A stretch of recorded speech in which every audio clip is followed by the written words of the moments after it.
Yang saya hormati Pak Direktur, Ibu Pokja, teman-teman narasumber, dan tentu saja para guru hebat seluruh Indonesia, khususnya yang berada di klaster Indonesia bagian Barat. Alhamdulillah, pagi hari ini kita bisa berjumpa melalui virtual dalam rangka pengembangan profesi guru. Kegiatan yang selama ini sudah kami tekuni bertahun-tahun, bahkan berpuluh-puluh tahun. Dan dari data-data itu, rasanya hari ini kami bersyukur bisa menjangkau begitu banyak guru untuk mendapatkan informasi-informasi yang aktual. Terutama tentu terkait dengan pengembangan guru sebagai anggota ASN dengan jabatan fungsional. Mungkin materinya bisa di-share. Ya, baik. Tema yang akan saya sampaikan kepada teman-teman guru hebat seluruh Indonesia adalah prosedur pengajuan dan penilaian prestasi kerja. Materi ini sebenarnya tidak terlalu teknis, tetapi lebih ke prosedural. Pengalaman menunjukkan bahwa banyak teman-teman guru yang mengajukan kenaikan pangkat, khususnya dari golongan 4B ke atas yang menjadi wewenang kami di tim penilai pusat, itu banyak yang gagal karena tidak mengikuti prosedur yang baik dan benar sebagaimana yang ditentukan di dalam peraturan-peraturan yang tadi sudah dibacakan oleh Ibu Dr. Reni, di mana rujukan kita sebagai jabatan fungsional guru itu diatur dengan Permenpan nomor 16 tahun 2009, yang tentu saja permen ini juga adalah bukan hal baru. Ini sudah beberapa kali perubahan-perubahan dari sebelum-sebelumnya. Kemudian untuk lebih mendetailkan lagi, maka terbitlah peraturan bersama, keputusan bersama antara BKN dengan Kemendikbud, dan Kemendikbud sendiri mengeluarkan peraturan Menteri nomor 35 tahun 2010 yang kita kenal dengan petunjuk pelaksanaan. Di dalam petunjuk pelaksanaan itu juga masih dilengkapi dengan beberapa buku penunjang, yaitu diantaranya adalah buku 2 yang kita kenal sebagai petunjuk bagaimana cara membuat atau menyusun prosedur nilai kinerja guru. Kemudian buku 4 tentang publikasi ilmiah, dan buku 5 tentang bagaimana cara menilai publikasi ilmiah itu yang nanti insya Allah akan disampaikan oleh sahabat saya, Prof. Aan. Next. Nah, mari kita lihat.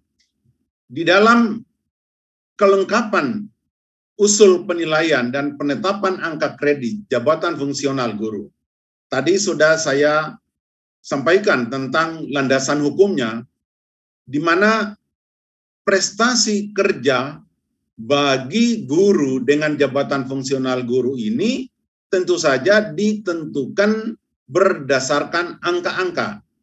Dan angka-angka itu, capaian angka-angka itu bukan mengarang atau mengada-ngada.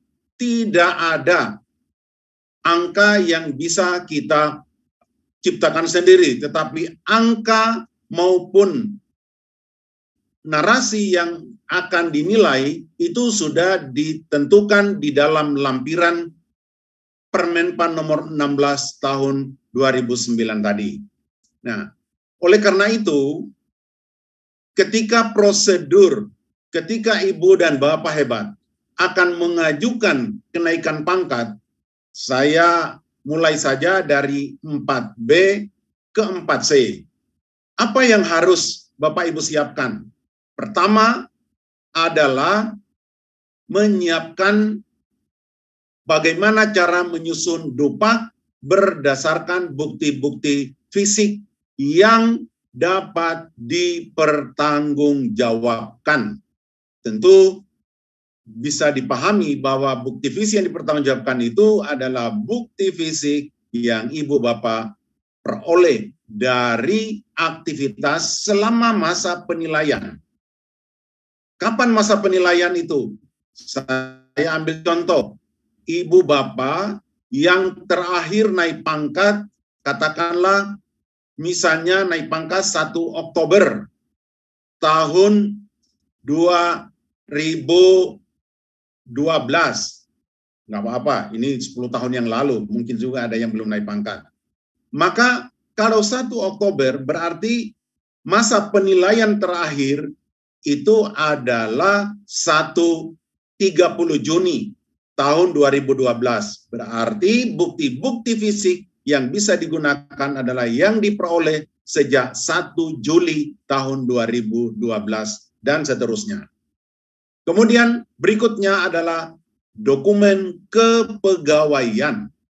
Dokumen kepegawaian ini juga sudah ada data-data yang harus diusulkan, yang harus dilampirkan berdasarkan dokumen-dokumen yang sudah dikumpulkan selama masa penilaian atau sejak Ibu Bapak menjadi anggota ASN. Next. Nah, mari kita lihat apa itu DUPAK. DUPAK itu tadi sudah disampaikan di atas bahwa daftar usul penetapan angka kredit. Bukti-bukti fisiknya disusun. Jadi Ibu Bapak, ini mari kita pahami, bahkan di awal ini saya akan menyampaikan ini semacam mungkin nanti di akhir juga akan menjadi simpulannya. Karena ini penting.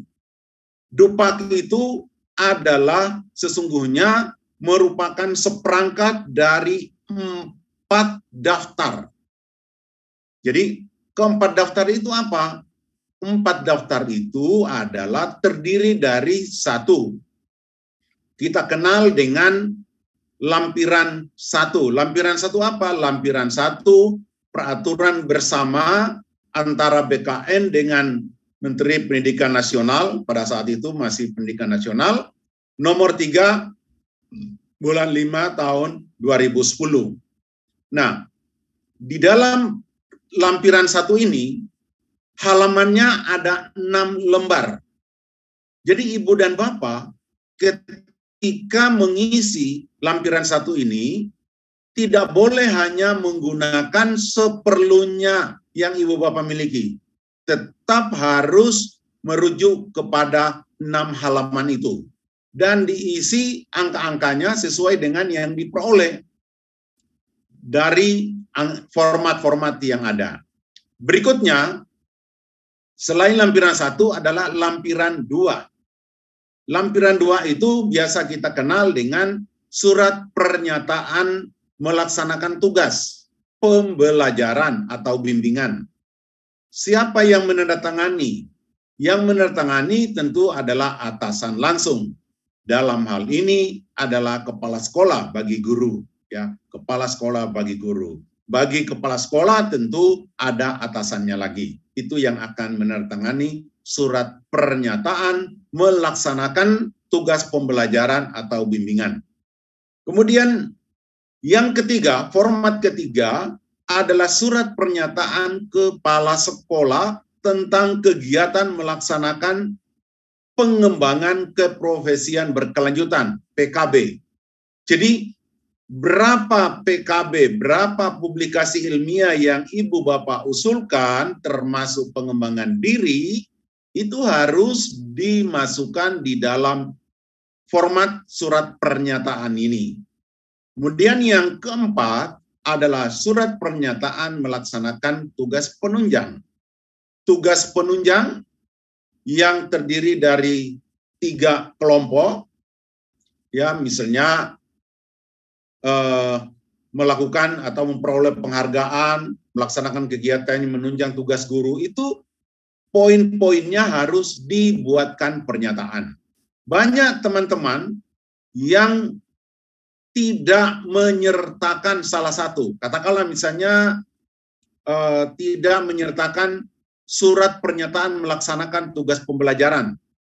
Sudah barang tentu nilai PKG yang diajukan belum dapat dinilai. Bukan hangus, tetapi belum dapat dinilai. Itulah esensi dari keempat daftar yang merupakan satu kesatuan, dan itulah sesungguhnya DUPAP. Next. Nah, untuk dokumen-dokumen kepegawaian, Ibu-ibu dan Bapak, dokumen-dokumen kepegawaian ini sangat dianjurkan agar setiap guru memiliki file yang dikumpulkan secara rapi yang ada di atau diletakkan di kantor masing-masing, di ruang guru atau di tempat kerja ibu dan bapak. Sehingga setiap kali memperoleh dokumen-dokumen baru itu tidak ditempatkan di tempat yang tidak mudah dicapai. Banyak sekali di antara kita, ketika kita akan mengajukan usul kenaikan pangkat, keseliplah yang namanya PAK. Padahal PAK itu adalah dasar utama untuk mengajukan usul kenaikan pangkat berikutnya. Oleh karena itu, beberapa dokumen ini harus dikumpulkan. Dan terakhir yang harus disiapkan itu adalah surat pengantar dari Dinas Pendidikan. Karena kita, Dinas Pendidikan ini wilayahnya adalah di provinsi, maka tentu saja surat pengantar dari Dinas Pendidikan Provinsi. Setelah semua dokumen-dokumen tadi lengkap, ya tentu dilengkapi dengan berbagai fotokopi. Saya pikir untuk dokumen-dokumen ini semua ibu bapak sudah paham, tidak saya bacakan dan bisa dibaca di layar. Hanya saja mungkin untuk ijazah ini ibu dan bapak yang perlu dilampirkan itu adalah ijazah yang belum dinilai. Nah, ketika belum dinilai nanti ada syarat dan ketentuannya yang akan saya informasikan pada kesempatan berikutnya. Saya kira itu dari A sampai K itu tidak saya bacakan satu persatu. Mudah-mudahan Ibu Bapak sudah bisa menyimaknya. Dengan waktu yang terbatas, saya lanjut ke paparan berikutnya. Next. Ya, mari kita lihat Ibu Bapak, untuk kita yang ada pada Zoom kali ini lebih berbicara pada golongan 4B ke atas atau guru madya. Ya, di sana mungkin Ibu Bapak agak blur ya, tapi mudah-mudahan bisa dibaca. Beberapa persyaratan-persyaratan itu nanti dari golongan 4B ke atas itu harus dipenuhi. Misalnya saja yang sangat mengalami permasalahan selama ini adalah tentu PKG yang dilengkapi dengan bukti-bukti fisiknya, lalu publikasi ilmiah, pengembangan diri. Pengembangan diri itu jumlahnya tentu harus memenuhi syarat, kemudian begitu pula dengan publikasi ilmiah. Next. Nah, sekarang kita akan melihat langkah umum. Langkah umum ini, ibu-ibu dan bapak hebat, pertama sebelum atau sekarang ini kita mau mengajukan usul kenaikan pangkat, maka kumpulkanlah bukti-bukti fisik itu. Kumpulkan bukti-bukti fisik yang diperoleh tadi saya katakan yang diperoleh dalam masa penilaian yang akan diusulkan. Jadi masa penilaian itu adalah masa penilaian lanjutan dari PAK Ibu Bapak terakhir. Kalau PAK Ibu Bapak terakhir, masa penilaiannya itu berakhir dari 30 Juni 2015, maka masa penilaian Ibu Bapak atau prestasi kerja yang akan Ibu Bapak usulkan adalah yang diperoleh dari 1 Juli 2015. Jadi tidak ada yang dirugikan bagi guru. Yang 30 Juni 2012 sudah diakomodir pada kenaikan pangkat sebelumnya, dan lanjut 1 Juli 2015 akan diakomodir pada usul yang baru. Kira-kira seperti itu. Kemudian setelah dikumpulkan bukti-bukti fisik, lalu buatlah dokumen-dokumen surat pernyataan yang ada 3 tadi. Yang ada 3. Jadi pernyataan melaksanakan tugas pembelajaran, pernyataan melaksanakan publikasi ilmiah, pernyataan melaksanakan tugas penunjang. Ketiga surat pernyataan ini angka-angkanya pindahkan ke data Dupak yang tadi ada pada lampiran 1. Jadi sebenarnya Ibu-ibu dan Bapak, kalau kita lihat dari keempat lampiran, kalau keempat lampiran tadi, lampiran 1, lampiran 2, lampiran 3, lampiran 4, sesungguhnya lampiran 2, 3, dan 4 itu yang pertama harus kita buat. Kemudian setelah kita peroleh angka-angkanya, lalu kita pindahkan angka itu ke format lampiran 1. Kira-kira seperti itu. Next. Next. Nah, inilah konstelasinya, 4 pilar ini yang saya kira harus Bapak Ibu pahami: pendidikan, kemudian pembelajaran, lalu publikasi ilmiah, dan penunjang. Jadi angka kredit itu akan bertumpu kepada 4 pilar ini. Dan inilah sebenarnya inti daripada data yang kita usulkan itu adalah mengacu ke perolehan prestasi dari keempat pilar ini. Next. Nah, Bapak Ibu, saya akan menjelaskan hanya secara singkat saja.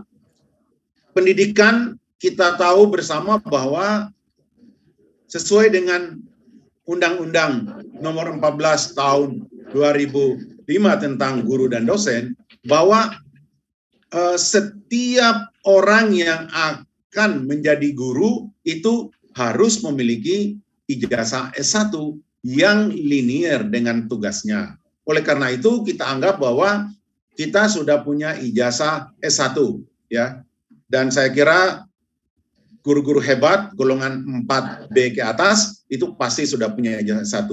Nah, ketika memperoleh ijazah tambahan bisa diajukan asal memenuhi syarat dan ketentuan, ya. Misalnya ada izin belajar, kemudian tidak melebihi dari 60 km, itu semua sudah dipahami.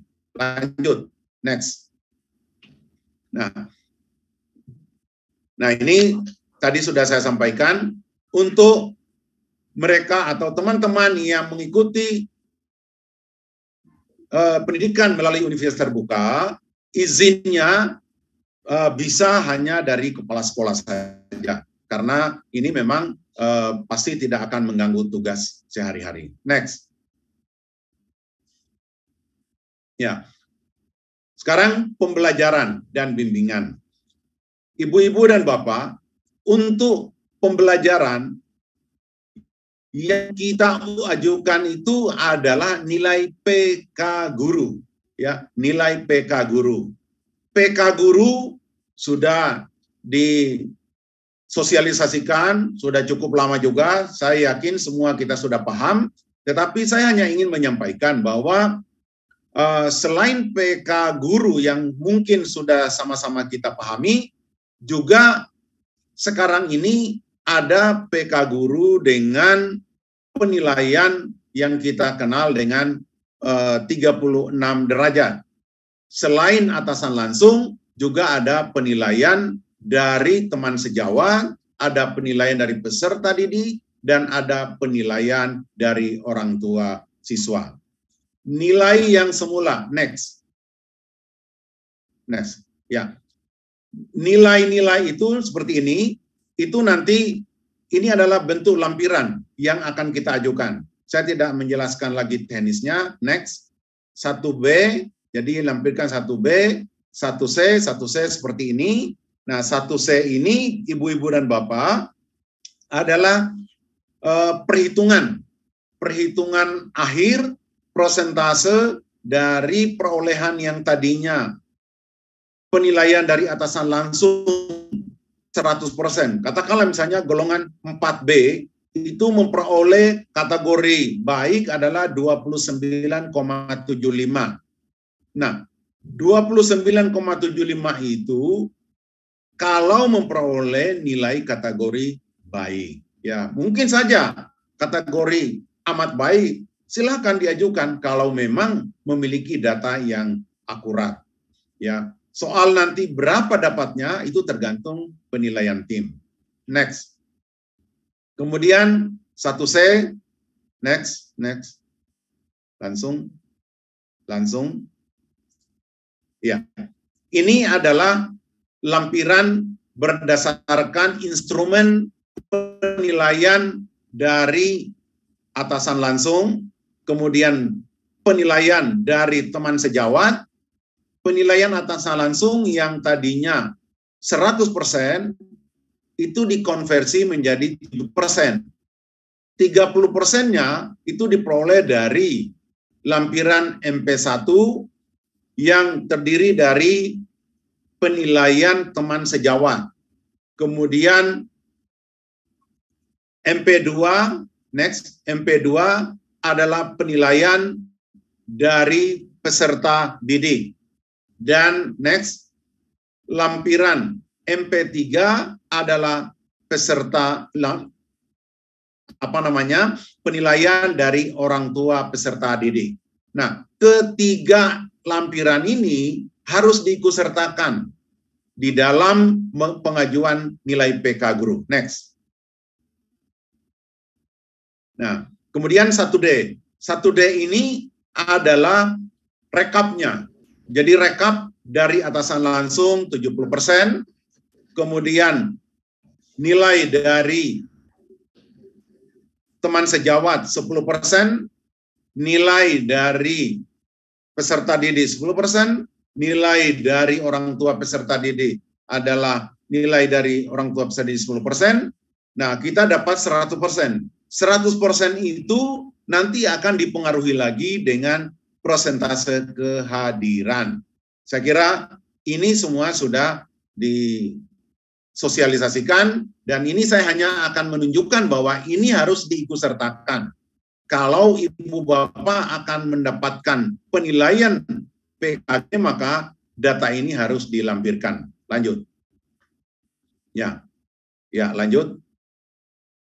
Nah, kemudian urutan bukti visi laporan PKG ibu-ibu dan bapak sekalian, ini nanti saya secara singkat saja, mulai dari nomor 1, 2, 3, 4, dan 5, mudah-mudahan nanti ini kita bisa share nanti ke peserta didik, karena waktunya sangat terbatas, saya tidak akan membacakan satu persatu, tapi mohon diperhatikan bahwa ini adalah urutan mulai dari covernya itu tadi adalah lembar 1, lampiran 1B, kemudian 1D, 1C, kemudian format hasil pengamatan. Jadi pengamatan itu Bapak Ibu, pengamatan sebelum masuk di kelas, pengamatan selama di kelas, dan hasil wawancara setelah dari kelas, itu semua harus didokumentasikan, kemudian diikutsertakan di dalam laporan itu.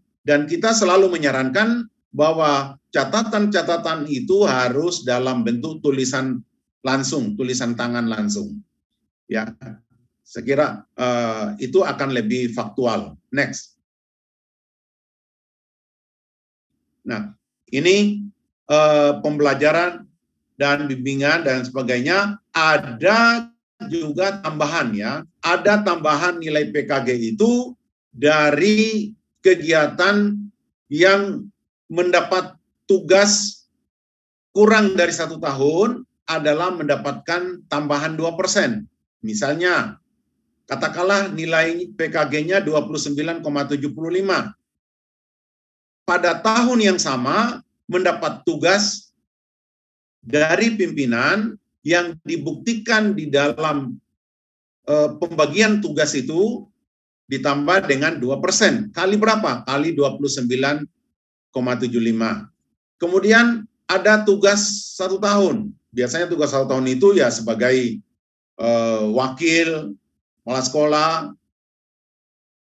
Saya ulangi, bukan wakil, sebagai kepala perpustakaan dan sebagainya, dan kegiatan yang sifatnya 1 tahun tambahan itu mendapat 5%. Lanjut. Nah, kegiatan tugas tambahan yang mengurangi jam pelajaran. Jadi kalau tugas tambahan ini adalah proporsi mengajarnya tentu bisa berkurang. Untuk kepala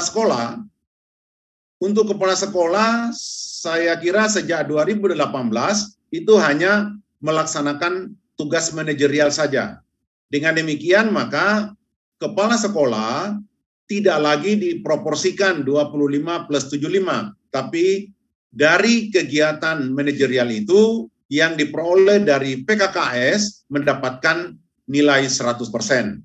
Kemudian menjadi wakil kepala sekolah boleh mengajar hanya 50%. 50%-nya dari hasil penilaian sebagai wakil kepala sekolah. Dan seterusnya, dan seterusnya. Ini adalah kegiatan yang mengurangi tugas pelajar. Di SMK misalnya sebagai kepala program keahlian dan sebagainya dan sebagainya. Yang lain-lainnya di SMA mungkin sebagai kepala perpustakaan dan sebagainya. Itu proporsinya adalah 50%. Lanjut. Ya, tugas tambahan memperoleh angka 5% dari PK guru adalah tidak mengurangi jam mengajar, tetap mengajar 20 jam, ya, menjadi pembimbing khusus pada satuan pendidikan, menjadi wali kelas, menyusun kurikulum pada satuan pendidikan, menjadi pengawas. Ini dapat dilihat di dalam pembagian tugas mengajarnya. SK pembagian tugas mengajar bisa dilihat apakah itu tugas setahun atau tugas kurang dari 1 tahun. Next. Lanjut. Ya, ini adalah PKB yang nanti akan lebih dijelaskan oleh Prof. Aan. Ini adalah beberapa bukti fisik yang harus disampaikan, harus dikirimkan oleh peserta didik, terutama pengembangan diri, publikasi ilmiah, dan sebagainya. Kemudian penunjang itu ada 3 kelompok. Next. Oke, ini semua adalah satuan-satuan yang dapat dilakukan di dalam PKB. Next. Next. Ya, bukti fisik. Next. Ya, ini untuk penunjang ada 3 kelompok Ibu dan Bapak. Pertama adalah memperoleh ijazah. Ya, mungkin S1 setelah kewajiban terpenuhi, mungkin mengikuti pendidikan S1 lagi, ya silakan saja. Asalkan itu memperoleh izin dan sebagainya dan sebagainya. Jadi di sini pendidikan yang tidak linear. Tidak linear artinya tidak sesuai dengan bidang tugasnya. Mendapat ijazah S2 pasca sarjana, ya silakan apa saja, tapi jangan lupa bahwa itu bisa dinilai manakala ada izin, ya, ada izin mengikuti pendidikan. Begitu juga dengan S3. Kemudian kegiatan pendukung lain. Ini semuanya harus ada bukti-bukti fisik dan dimasukkan di dalam surat pernyataan melaksanakan tugas kegiatan penunjang. Next. Ya, ini petunjuknya, cara pengisian dupa. Saya kira ini semua sudah sering dilakukan. Ya, next. Ya, jadi nomor 3 itu adalah nilai lama, nomor 4 itu adalah perolehan baru, kemudian format 5 itu adalah kumulatif dari perolehan lama dan perolehan baru. Sedangkan format 6, 7, dan 8 itu kosong bagi Bapak Ibu, ya, karena itu adalah pekerjaan dari tim penilai. Jadi Ibu dan Bapak hanya mengisi pada kolom 1, kolom 3, kolom 4, dan kolom 5. Next. Ya, next. Lanjut, habis, sampai habis. Terus. Lanjut. Ya, ini cara membuat surat pernyataan melaksanakan tugas tadi. Ya, misalnya kalau yang lampiran 3 itu adalah untuk surat pernyataan melaksanakan publikasi ilmiah. Ya, jadi semua mulai ini ada 2 macam ya. Ada kegiatan diklat, ada kegiatan diklat profesional guru dan sebagainya, itu nanti dibuat sebagai data fisik yang harus dimasukkan di dalam pernyataan ini. Lanjut. Ya. Kemudian yang ketiga, atau lampiran keempat adalah pernyataan melaksanakan kegiatan penunjang. Nah, lanjut. Ya, terus. Lanjut, itu hanya petunjuknya saja. Lanjut. Next. Ya, Ibu-ibu dan Bapak, jadi apa yang saya sampaikan tadi itu oleh tim penilai nanti akan dibuat format semacam ini. Jadi format ini bukan untuk yang dikerjakan oleh Ibu dan Bapak baik di sekolah ataupun pengajuan dupa. Ini hanya contoh saja bahwa ketika tim penilai akan melakukan penilaian, maka inilah format yang digunakan. Mungkin ada yang masih mengajukan permen yang lama, 84 tahun 91, tetapi saya kira untuk golongan 4B ke atas mungkin tidak ada lagi, sehingga penilai hanya akan menilai pada prestasi kerja yang diperoleh berdasarkan Permen nomor 16 tahun 2009. Jadi ini semuanya dari PAK lama sampai dengan penghargaan itu semua akan dinilai satu persatu. Lalu di sana nanti ada penolakan, nanti akan disampaikan dalam bentuk surat cinta kepada Ibu dan Bapak yang mungkin sudah pernah mengajukan usul dan ternyata ada penolakan. Dan terakhir, next. Ya, ini untuk publikasi ilmiah ya dinilai seperti ini formatnya. Next. Nah, Ibu dan Bapak, ini alurnya. Jadi alur ini penting untuk diperhatikan bahwa Ibu dan Bapak mengajukan usul dupak itu adalah ke LPMP yang ditunjuk di mana wilayah Ibu dan Bapak ditentukan. Jadi tidak dibawa langsung, tapi melalui PO Box, ya, PO Box. Jangan lupa sebelum ke PO Box, Ibu dan Bapak harus minta rekomendasi dulu dari Dinas Pendidikan setempat. Kemudian diajukan. Tidak ada guru yang ketemu langsung dengan petugasnya di LPMP atau dimanapun juga, tapi hanya menggunakan PO Box.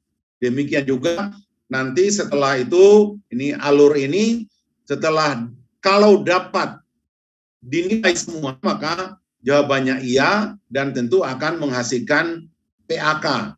Tapi bagi yang belum terpenuhi, maka akan ada penolakan. Dan penolakan ini akan diberikan kepada Ibu dan Bapak agar dipelajari penolakan itu apa saja, sehingga kelak nanti yang diusulkan hanya untuk memenuhi kekurangan tadi. Saya kira itu Ibu dan Bapak alurnya. Next.